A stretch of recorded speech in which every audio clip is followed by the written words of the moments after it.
हरे कृष्ण। आप सभी लोगों का भगवत गीता ज्ञान प्रबोधिनी के सत्र में स्वागत है। हम इसके 11वें अध्याय से 12वें अध्याय से चर्चा कर रहे हैं। 12वें अध्याय का शीर्षक है शांति सूत्र। तो इससे पहले कि हम ये चर्चा जारी रखें, कृपया आप सब लोग मेरे साथ ये मंगलाचरण पढ़ लीजिए। आपके सामने दिखाई दे रहा है स्क्रीन में। कृपया सब लोग मेरे साथ साथ साथ दोहराइए। ओम अज्ञानतिमिरान्धस्य ज्ञानाञ्जनशलाकया चक्षुरुन्मीलितं येन तस्मै श्रीगुरुवे नमः। श्रीचैतन्यमनोभीष्टं स्थापितं येन भूतले स्वयं रूपः कदा मह्यं ददाति स्वपदान्तिकम्। वन्देऽहं श्रीगुरोः श्रीयुतपत्कमलं श्रीगुरून् वैष्णवांश्च श्रीरूपं साग्रजातं सैगं रघुनाथान्वितं तं सजीवम् साद्वैतम सावधूतम परिजन सहितम कृष्ण चैतन्य देवम श्री राधा कृष्ण पादान सैगण ललिता श्री विशाखान्वितांश। हे कृष्ण करुणा सिंधु दीनबंधु जगतपते गोपेश गोपिका कांत राधा कांत नमोस्तुते। तप्त कंचन गौरांगी राधे वृंदावनेश्वरी वृषभानुसुते देवी प्रणमामि हरिप्रिये। वाञ्छाकल्पतरुभ्यश्च कृपा सिन्धुभ्य च पतितानां पावनेभ्यो वैष्णवेभ्यो नमो नमः। जय श्री कृष्ण चैतन्य प्रभु नित्यानंद श्री अद्वैत गदाधर शिवासादि गौर भक्त वृंद। हरे कृष्ण कृष्ण कृष्ण हरे हरे, हरे राम राम राम हरे हरे।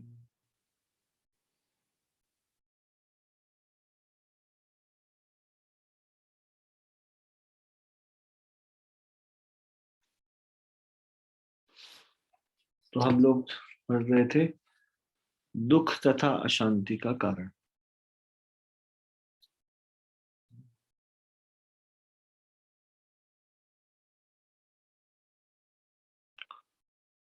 भौतिक जगत में जीवन कष्टों दुखों से पूर्ण है। ये हेडिंग है।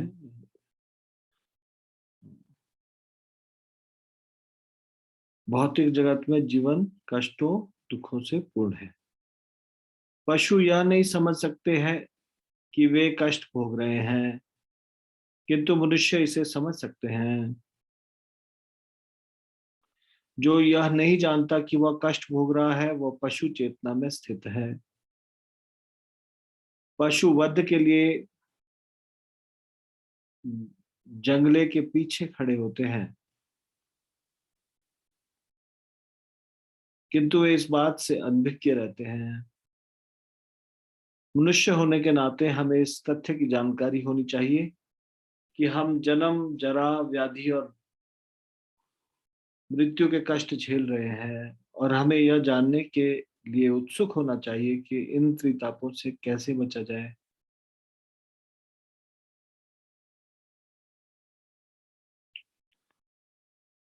त्रितापों से कैसे बचा जाए, यहाँ भी 4 चीजें बताई गई है। फिर त्रिताप कौन से?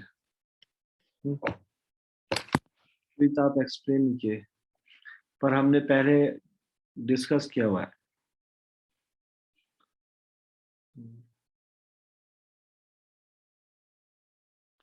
तो अब वास्तव में ये अंग्रेजी में जो लिखा है उसका हिंदी ट्रांसलेशन है।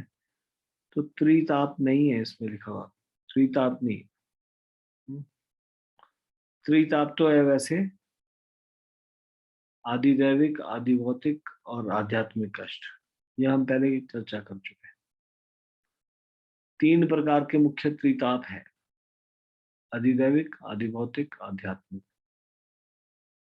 और उसके अलावा ये 4 असली कष्ट है। तो यहाँ पे असली लिखा हुआ है, as human beings we should be aware of the fact that we are suffering the pains of birth, old age, disease and death, and we should be inquisitive to know how to avoid these miseries. इन कष्टों से कैसे बचा जाए। तो इन 3 प्रकार के और ये 4, ये क्या चीज है? वो तो टाइप्स है, 3 टाइप्स ऑफ calamities, miseries, और these are 4 real problems of the life. 4 मुख्य समस्याएं हैं, रियल प्रॉब्लम्स, असली समस्या।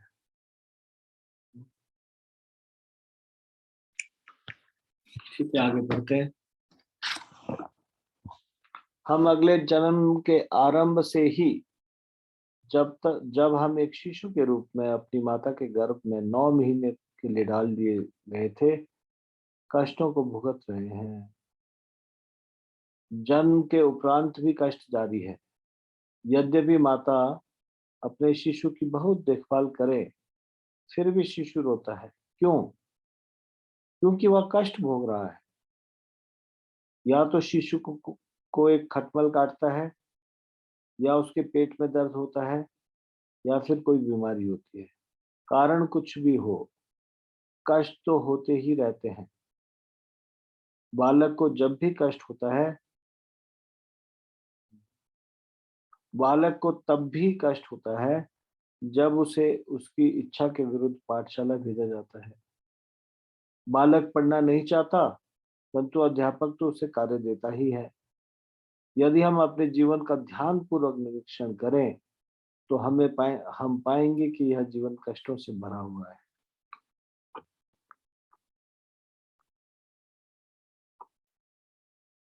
एक बद्धजीव वह होता है जो माया के प्रभाव में रहता है, जो उसे विस्मरणशीलता के कारण यह सोचने पर विवश कर देती है कि मैं यह शरीर हूँ, यह घर मेरा है, इस परिवार के सदस्य, सगे संबंधी, बंधु बांधव मेरे सर्वस्व है। वह यह तथ्य भूल जाता है कि वह एक आत्मा है, भगवान का शाश्वत दास, जिसका आध्यात्मिक जगत से पतन हो गया है।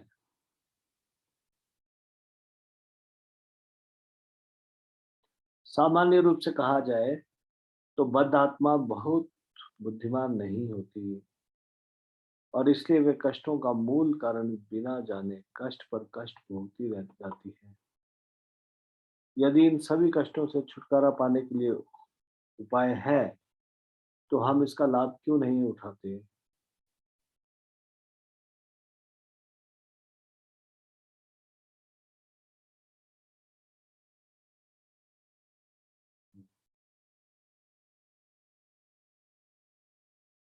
अब मैं एक प्रश्न पूछता हूँ आपसे। इसमें लिखा है कि भौतिक जगत में जीवन कष्टों और दुखों से पूर्ण है, और इसमें एग्जाम्पल में ये भी कहा गया है कि जब जीव को, एक बालक को पाठशाला भेजा जाता है उसकी इच्छा के विरुद्ध,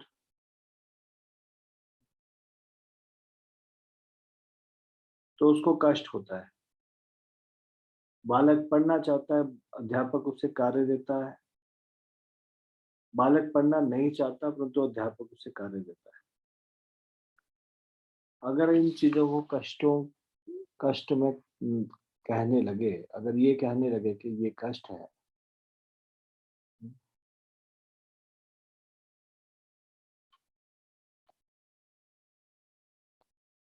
तो फिर तो ये किसी भी चीज को किसी भी तरह से देखा जा सकता है।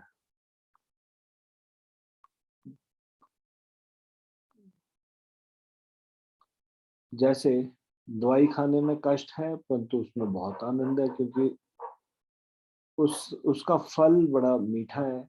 दवाई खाने से रोग दूर हो जाएगा। तो वो कष्ट का वास्तविक फल तो बड़ा मीठा है, तो थोड़ा सा कष्ट है भी। अगर स्कूल जाने में थोड़ा कष्ट है, तो उसका फल बड़ा मीठा है। और फिर ये कष्ट कष्ट नहीं रहता अगर फल मीठा हो तो। इस संसार में कष्ट है, क्या ये ऐसा नहीं है कि ये हमारी अवधारणा है केवल के कष्ट है? आप कैसे प्रूव करेंगे कि इस संसार में कष्ट है? यदि कोई कहता है कि जन्म के समय में बड़ा कष्ट है, लेकिन कौन याद, किसको याद कि कष्ट है? हम्म? गर्भ में रहने में कष्ट हुआ, किसी को याद है क्या? तो वो गर्भ में थे तो उस समय कैसे रह रहे थे? फिर हम कैसे मान लें कि संसार में कष्ट है? मेरे एक परिचित है, वो अमेरिका में सॉफ्टवेयर कंपनी में, तो वो बहुत अच्छा हाँ, पैसा कमा रहे हैं। तो वो इस्कॉन से जुड़े हैं और वो अपने आसपास के लोगों को वहाँ पे कंपनी में प्रीच करना चाहते हैं, भगवत गीता का पढ़ने के लिए प्रेरणा या जप करने के लिए। तो जब ही वो कहते हैं कि ये भगवान बताते हैं ये दुखालय है, अशाश्वतम है, तो जब ही वो बोलते हैं कि ये संसार दुखालय है, तो बोल रहे कहते मेरे कोई कोलीग्स मानने के लिए तैयार ही नहीं थे दुखालय है। They say life is so wonderful, it is full of excitement, where is the misery, where is the pain. तो मैं आप लोगों से जानना चाहता हूँ, कैसे समझे कि ये मिजरी या पेनफुल है लाइफ? जब हम दूसरी तरफ देखते हैं कि इसमें आनंद में भी बहुत सारे लोग, they are so happy also. Why should we have a tainted vision only to see misery? Why cannot we see happiness and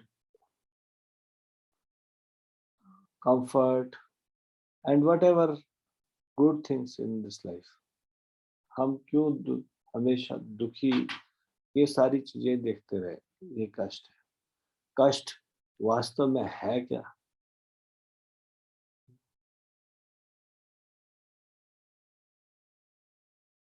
कौन बोलेंगे? हाथ खड़ा कीजिए।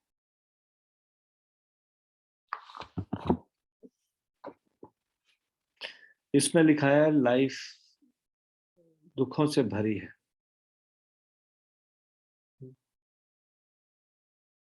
लेकिन आप कैसे प्रूव करेंगे कि लाइफ दुखों से भरी है? Please raise your hand.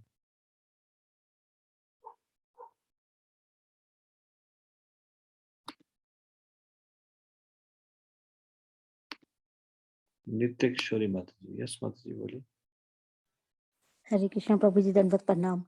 प्रभु जी, माना कि हमें जन्म के समय का दुख नहीं याद कि हमने गर्भ में क्या दुख झेले थे, और मृत्यु के समय का भी नहीं याद होगा, पर प्रभु जी उसके बीच में मृत्यु का समय का तो आएगा अभी, आएगा ना प्रभु जी, पर वो तो चले जाएंगे ना साथ ही ऊपर, पिछले और जन्म। किसी को अपना एक्सपीरियंस नहीं दे पाएंगे ना। हम्म तो प्रभु जी उसके बीच में जो बुढ़ापा आता है, और हम्म, जो पग पग पे जो बीमारियां आती हैं, और जो उलझने आते हैं, जैसे सागर की तरंगों को रोक नहीं सकते, ऐसे ही जीवन में एक के बाद एक उलझन तो आती रहती है प्रभु जी, हर पल कष्ट आते हैं। पर हम देखते हैं कि संसार में अंधेरा भी आता है, रात भी आती है, उजाला भी आता है। उसी तरह से हमारे जीवन में थोड़ी असुविधाएं भी आती है, लेकिन प्रसन्नता भी है। हाँ जी प्रभु जी, वो ऐसा है ना, जैसे एक सुख और एक दुख के बीच का जितना पीरियड होता है, हम्म, उतना ही हमें एक कंफर्टेबल लाइफ लगती है, वरना तो दुख ही दुख है प्रभु जी। क्या एक सुख और एक दुख के बीच में? एक जैसे एक सुख चला जाता है और दुख आता है, फिर एक दुख चला जाता है, सुख आता है, उसके बीच का जो थोड़ा सा टाइम पीरियड होता है, उसमें हमें लगता है कि दुख, टाइम दो पीरियड दुख क्या के है? बीच के, हाँ, प्रभु दो। जी दो दुख के बीच का जो टाइम होता है। तो अभी आपने चेंज कर दी स्टेटमेंट, हाँ पहले आप बोलते थे सुख थोड़ा। और दुख के बीच में, अब आप हाँ जी, बोलते हाँ दो जी, दुखों के बीच में। दो हाँ दुखों के जी, बीच में सुख का समय आता है, और क्या? हाँ, हाँ जी प्रभु जी, कई बार एक बार थोड़ी सी देर के लिए सुख अनुभव होता है हमें प्रभु जी। नहीं, सुख होता है तो अनुभव होता है ना। सुख सुख होता नहीं है, रसगुल्ला खाओ सुख होता है ना। सुख होता है, हाँ जी प्रभु जी, फिर बाद में 4 रसगुल्ले खाने के बाद पेट में दर्द तो भी हो जाता है ना प्रभु जी, वो दुख चार होता रसगुल्ले नहीं खाएंगे, है लिमिट में। एक ही तो खाएंगे। प्रभु जी दुख तो रहता ही रहता है प्रभु जी, हर पल, जैसे हर किसी भी पल? चीज में देख लो आप प्रभु जी। हर हाँ पल, जी, हर पल बोल रहे हो माता जी आप? प्रभु जी महसूस तो रहता ही है ना, मान लो हम हर पल कैसे होता है? लेकिन अब लाइफ को भी ये जीना चाहिए। समझाओ मुझे, हर पल कैसे होता हर पल कैसे समझाऊं? है? नहीं, हर पल तो नहीं होता, गलत कह दिया आपने। प्रभु जी, अभी फिर 5 मिनट तक सोच के बताती हूँ। छी। हरे कृष्णा प्रभु जी। मुस्कान माता जी, प्लीज आप बताइए। हरे कृष्णा प्रभु जी, दंडवत प्रणाम। दंडवत प्रणाम। प्रभु जी, जो हमारे ये जो सुख और दुख दोनों है मटेरियल वर्ल्ड में, ये टेम्परेरी है प्रभु जी। जब हमें इसका पता हो जाता है फ्रॉम गुरु एंड शास्त्र, तो हमें ये ज्ञान हो जाता है कि जो परमानेंट दुख है वो हमारे जन्म मृत्यु जरा व्याधि है। ठीक है, अगर हमें अपना बर्थ का भी अगर टाइम याद नहीं है और डेथ के वक्त भी हम परमानेंट दुख भी नहीं बोल सकते उनको। जैसे बीमारी आई तो वो आई और चली गई, परमानेंट क्यों बोलेंगे उनको, बताओ। पर प्रभु जी, मतलब परमानेंट इन द सेंस कि जो भी इस भौतिक जगत में आया है, ये शरीर प्राप्त किया, उसको ये 4 दुख तो होंगे ही होंगे। मतलब हम कह सकते हैं कि किसी को और कोई टाइप का दुख ना, मतलब जो बोलते हैं ना कि वी आर सो हैप्पी, तुम हैप्पी हर आपने टर्म्स में हो सकते आपने हो। अभी स्टेटमेंट चेंज कर दिया, मतलब आपने बोला कि होंगे ही होंगे और एक था परमानेंट। परमानेंट नहीं है, पर मतलब कि अ, आएगा और जाएगा, ऐसा है ना? जी प्रभु जी, अगर ये शरीर है तो ये 4 चीज तो होंगी। हम्म। तो प्रभु जी, मतलब जो कहते हैं कि हम हमेशा हैप्पी है, तो मतलब आप हर सेंस में हैप्पी हो सकते हो, पर ये 4 चीज तो आपके कंट्रोल में नहीं है। और जब हमें ज्ञान हो जाता है कि हमारी परमानेंट हैप्पीनेस ये है कि हम कृष्णा को सर्व करें और फिर भगवत धाम जाए, तो अल्टीमेट जो हमारी ऑल हैप्पी जो स्टेट है, ब्लिसफुल स्टेट, वो सिर्फ भगवत धाम में ही है कृष्णा को सर्व करने भगवान पर। की भक्ति करके भी परमानेंट हैप्पी नहीं, देखो भगवान की भक्ति करते हैं उनको भी बीमारियां लगती है। नहीं नहीं प्रभु जी, भगवत धाम में जब हम वहां चले जाएंगे वो ऑल ब्लिसफुल है। पर उसके लिए प्रभु जी अभी तो हमें भक्ति करनी पड़ेगी ना मटेरियल वर्ल्ड में। अगर हमें जाना है भगवत धाम ऑल ब्लिसफुल स्टेट में, तो प्रभु जी यहाँ पे तो हमें भक्ति करनी पड़ेगी। अब हमने भगवान से द्वेष किया तो हमने ये वर्ल्ड तो देख लिया, यहाँ पे तो दुख है वो तो सहना ही पड़ेगा। लेकिन उसमें हमें अगर पता है कि देखो, हाँ। पहली बात तो ये है कि हमने देखा नहीं, कौन जाने वहां पे सुख हो या नहीं हो, पहली बात। दूसरी बात, ये बात तो अभी ये चल रही है कि हाउ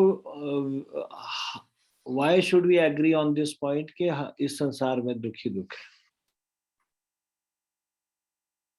इस संसार में सुख भी है दुख भी है। फिर ये कह रहे हैं कि भौतिक जगत में का जीवन कष्टों से पूर्ण है, दुखों से पूर्ण है। मैं कहता हूँ सुखों से भी पूर्ण है। And it may depend upon case to case. पर प्रभु जी, सुखों से पूर्ण हम कैसे कह सकते हैं? जब ये 4 चीज है, जन्म मृत्यु जरा व्याधि, तो सुखों से पूर्ण तो हम कह ही नहीं सकते ना प्रभु जी। सुखों से पूर्ण, सुख एंड दुख इस ये हमारे कैसा व्यक्ति के विचार है उससे सुख या दुख होता है। किसी के घटना घटने से इतना सुख या दुख नहीं होता, उसके विचारों से होता है। अगर वो सोचे कि जो कोई आएगा वो जाएगा ही, तो फिर वो दुखी नहीं होता उसी किसी के जाने पे भी। और जैसे कि हम देखते हैं कि जिस व्यक्ति को ज्ञान होता है वो फिर दुख में नहीं होता, एंग्जाइटी में। इसलिए फिर हम ये कहना कि ये संसार में दुख ही दुख है, तो ये जहाँ पे गलत नहीं हो जाएगा।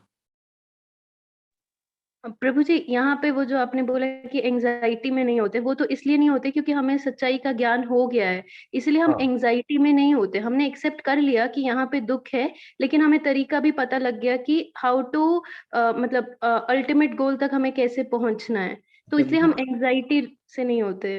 अच्छा, दुख क्या ये स्टेट ऑफ माइंड नहीं है? It is just a state of mind to be happy and to be sad.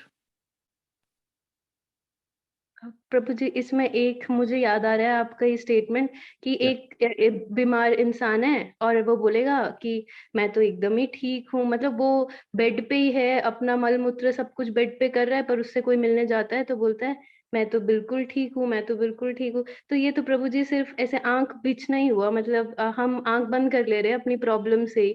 Problems तो हैं, लेकिन आप अगर ये सोच लोगे कि नहीं ये प्रॉब्लम ही नहीं है तो गलत है। प्रॉब्लम है, ठीक है, हम एंग्ज़ायटी नहीं होकर उसको अच्छे से ले रहे हैं, मतलब अब जीना है तो हम सॉल्व कर रहे हैं उसे, लेकिन प्रॉब्लम्स तो है प्रभु जी, उसको आँख तो नहीं बंद कर सकते उसमें। हरे कृष्णा प्रभु जी, दंडवत प्रणाम। थैंक यू आंध्र जी। धन्यवाद। कोई और व्यक्ति कुछ बोलना चाहते हैं, कोई पॉइंट?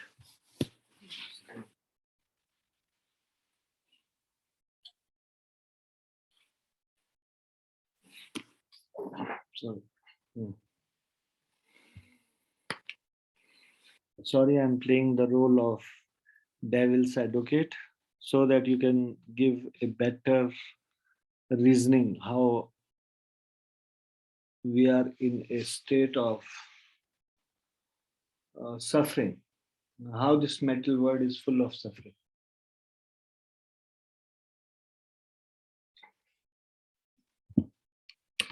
ये चीज जो कहा जा रही है ये सही है? ये भौतिक जगत जो है वो दुखों से पूर्ण है, पर दुखों से पूर्ण कैसे है? क्या इस संसार में सुख नहीं है? हाँ, सुख है। पहली चीज जैसे माता जी ने बताया, इट इज टेम्परेरी। तो कोई कह सकता है कि सुख भी टेम्परेरी है, दुख भी टेम्परेरी है। दुख भी टेम्परेरी है, सुख भी टेम्परेरी है, लेकिन जो सुख है, पहली बात, वो सुख है ही नहीं, वो शुगर कोटेड दुख है, अंत में दुख ही देने वाला है। ये अज्ञान जनित सुख है। सुख है, हाँ सुख है, पर वो अज्ञान जनित सुख है, असलियत में सुख है नहीं। पहली बात तो हम सोचते हैं हम धनी है इसलिए हम सुखी है। कोई सोचता है कि वो he has won, he got the victory, another person got, he has lost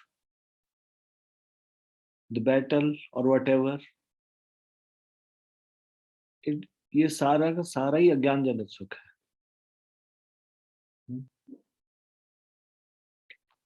अज्ञान जनित सुख है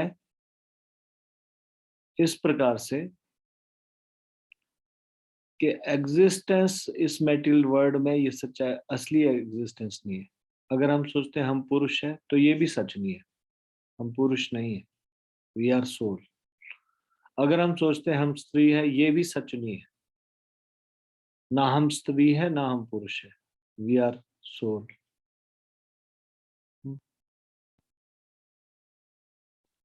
और इस संसार की कोई भी उपलब्धि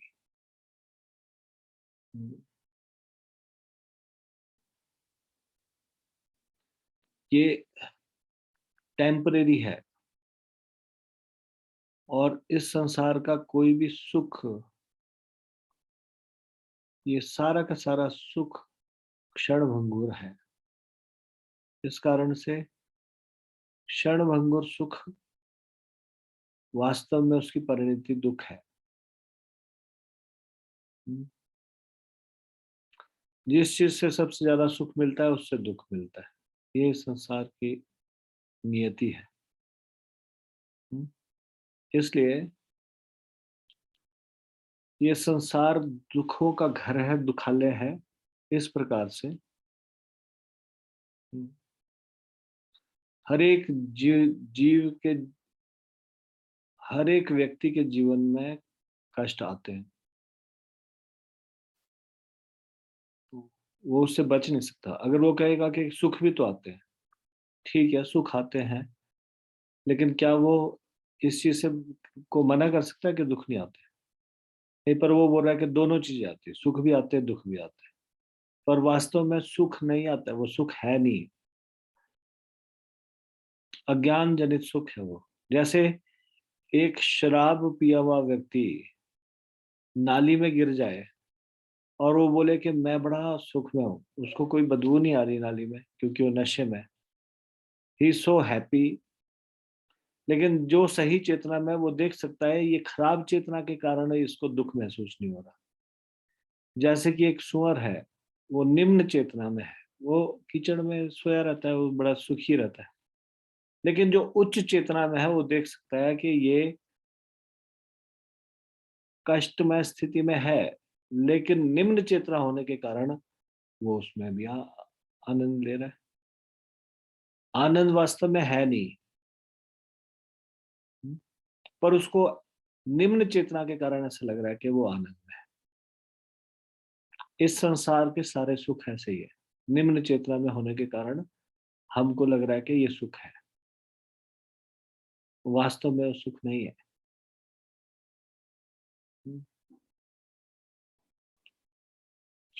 वास्तव में आनंद की क्या डेफिनेशन है? आनंद कैसा, क्या, किसको हम कह सकते हैं कि वो ये ये आनंद है? सच्चिदानंद बोलते हैं ना भगवान को, सच्चिदानंद। If that bliss is, what is the real bliss? अगर उसमें दो विशेषण जुड़े हो आगे, पहली बात तो वो इटर्नल हो, कभी खत्म ना हो, तब उसको आनंद, वास्तव में आनंद बोला जाता है। नहीं तो वो कभी भी कम हो गया। इटर्नल मतलब हमेशा रहता हो। इस संसार से जो भी हमको सुख मिलता है, वो इस डेफिनेशन के अनुसार खरा बैठता है क्या? सदा रहता है? नहीं। चित्त मतलब ज्ञानमय हो, और सत मतलब इटर्नल हो। इस संसार का जो आनंद है, ना तो वो सत है, इटर्नल है, चित्त ना वो ज्ञान में है, ना वो फुल ऑफ नॉलेज है। इसलिए एक नशे में पड़ा हुआ व्यक्ति भी बोल सकता है कि वो नाली में गिरा हुआ व्यक्ति, कि वो बहुत सुखी है, लेकिन उसकी बात, उसकी क्या वैल्यू उस बात की? वो निम्न चेतना में, इसलिए ऐसा बोल रहा है।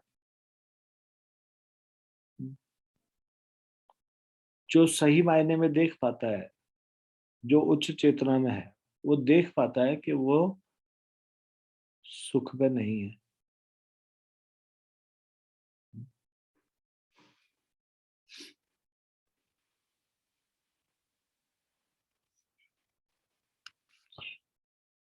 तो भौतिक जगत में जीवन दुखों से पूर्ण है, कष्ट से पूर्ण है।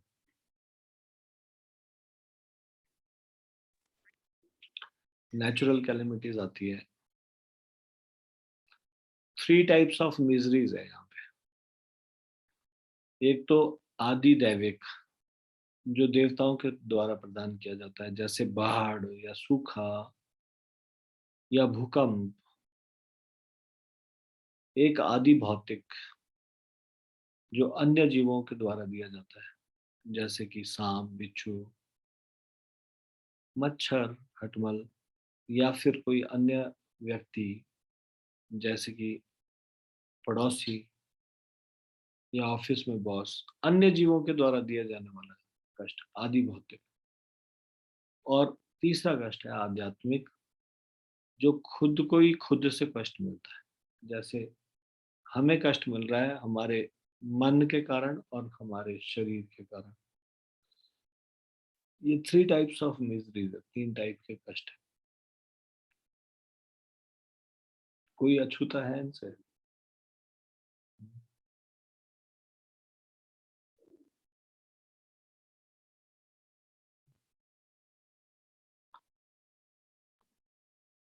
कोई अछूता नहीं है इनसे। हर एक व्यक्ति कोई एक कष्ट कभी ना कभी सहन करना पड़ेगा।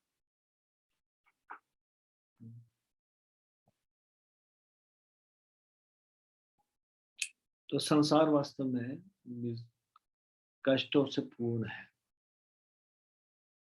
जन्म, मृत्यु, जरा, व्याधि, ये रियल प्रॉब्लम है। हमको अगर ये नहीं भी समझ में आए, तो ये चीज समझ में, याद भले ही ना हो, ये चीज तो समझ में आती है देख के, गर्भाशय कितनी छोटी सी जगह है और वहां कैसे उल्टा लटका रहता है बच्चा।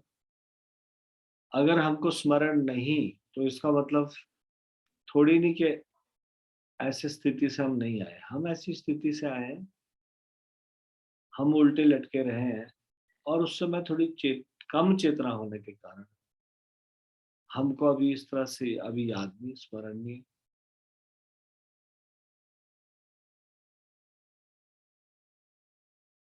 लेकिन ये संसार कष्टों से पूर्ण है।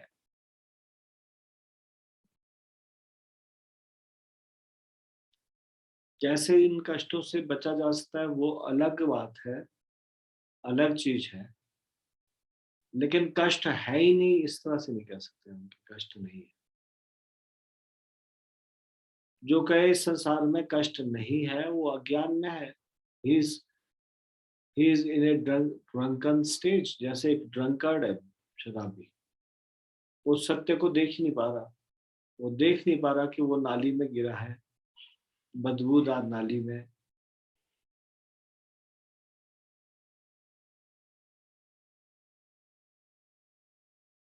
तो नशे में वो लोग भी जो इस संसार के दुखों को देख नहीं पा रहे, उनको दुख वाली चीजों में भी सुख दिखाई दे रहा है। दे आर बिविल्डर्ड, भ्रमित है वो लोग।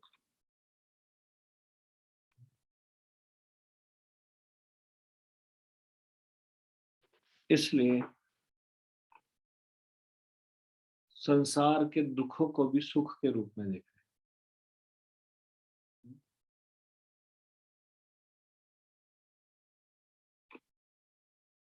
तो भौतिक जगत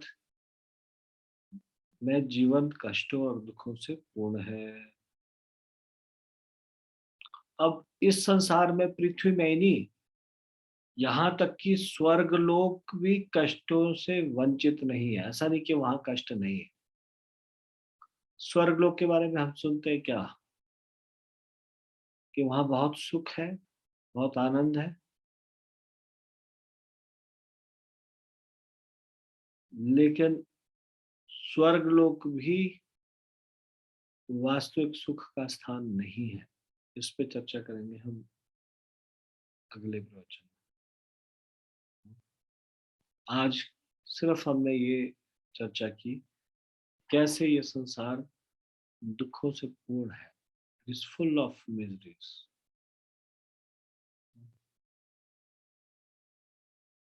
क्या कोई व्यक्ति इस बात से सहमत नहीं है तो वो अपने कुछ विचार प्रकट कर सकते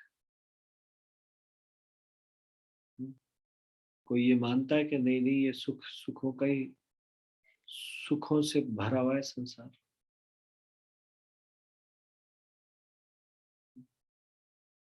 you all agree with me, संसार कष्टों से पूर्ण है। You should be able to convince those who says नहीं नहीं, संसार में सुख तो है, कुछ तो सुख है।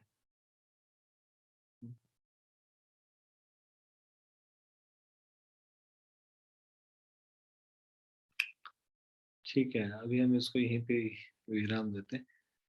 ये चैप्टर बहुत इंटरेस्टिंग है, इसमें बहुत सारी चीजें आएगी अभी। तो हम इसका चर्चा करेंगे। तो यहाँ पे विराम देंगे इसको। भगवत गीता ज्ञान प्रबोधिनी की जय, श्रीमद् भगवत गीता की जय, शिल प्रपात की जय, निताई गौर प्रेमानंदे, हरि हरि बोल।